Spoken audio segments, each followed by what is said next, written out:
So, they found it again, have they? I thought we'd taken care of it. The forces of evil are persistent, sir.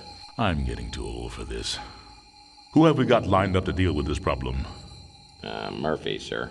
Oh, no, not Murphy. Afraid so, sir. What about Spade or Marlowe? Dead, sir. Isn't there anyone else? Sorry, sir, he's next on the list. Well, I suppose we'll have to make do. Knowing Murphy, he's going to need help. A lot of help. I'll check the archives and get back to you, sir.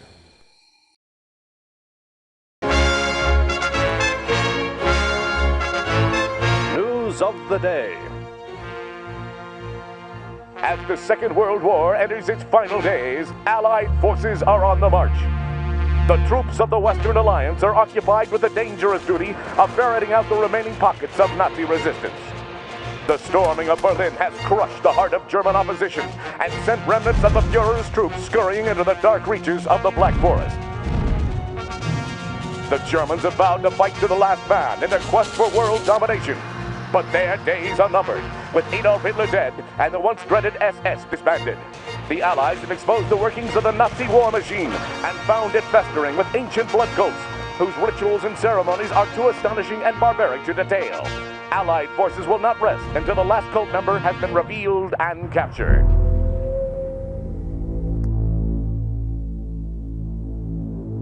No pestilence has ever been so fatal or so hideous. Blood was its avatar and its seal, the redness and horror of blood.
Of hollow beauty surrounded by a red sea of radiation.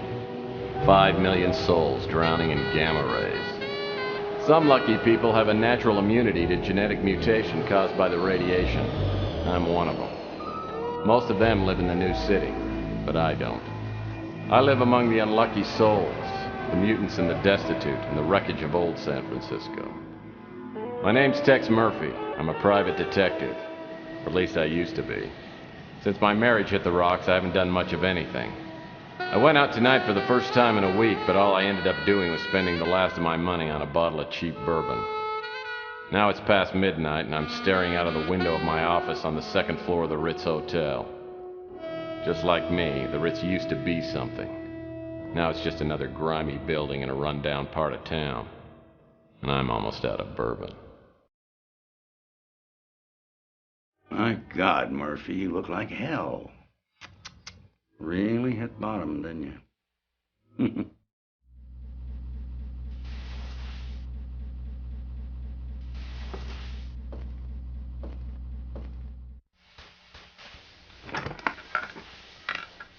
Oh, I usually don't look this bad. I forgot to take my Geritol this morning. So, you want a drink? I saved my first one to have with you. No, thanks. I've been dry for 8 years now. Yeah, one morning I just looked in the mirror and decided I needed to make a few lifestyle changes. Quit smoking, quit drinking. Now I'm getting out of the business. You're getting out of the business? I guess that means the end of the world must be around the corner because you are the detective.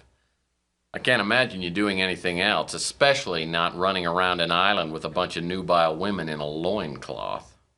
Oh, I can imagine it. I've been thinking about it for years now. Yeah. You know how it is. Lonely. Underappreciated. Dangerous. I haven't had a decent night's sleep in 38 years. I tell you, I'm working on a case right now, and that's going to be my last one. Oh. Enough about me. How about you, Tex? How's life treating you? Bad as it looks? Well, it depends. What day is it anyway today? Saturday? Well, Saturdays aren't too bad. It's normally Thursday by the time I get really suicidal. So what is it you wanted? Just come by to sprinkle a little salt into the open wounds of my pathetic life? No, Tex, you got me all wrong. Just because you turned me in and got me suspended and humiliated me in front of my peers. You sold me out. But that's all in the past. See, I quit hating you for that weeks ago. Like I said, I'll be leaving soon, and I didn't want to go with any loose ends dangling there to bother me in my golden years. Hey, don't worry about me. When you tossed me out of the agency, it was the best thing that ever happened. Digging through dumpsters and sleeping in abandoned speeders. You helped me learn a great lesson. Because no matter how bad things are, they can always get worse. So what happened to you? I heard you were doing pretty well there for a while. Did a hell of a job on that Martian Memorandum case. What's your problem? You one of those people who can't live with success? Huh? Well, I can live with it. I'm just afraid of commitment. Now you tell me something.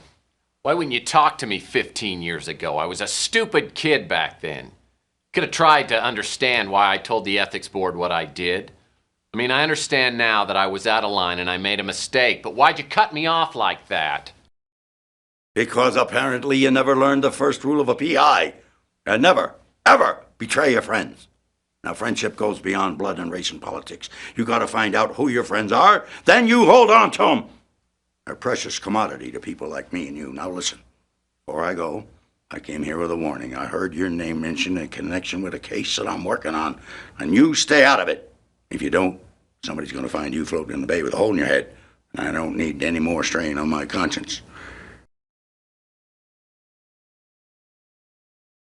You know, frankly, I'm pretty insulted. Because I'm a pretty damn good detective, and I can take care of myself, thank you. No! Just remember what I said, Tex. Got no idea what kind of people we're dealing with here. Just keep out of my way. I'll send you a postcard.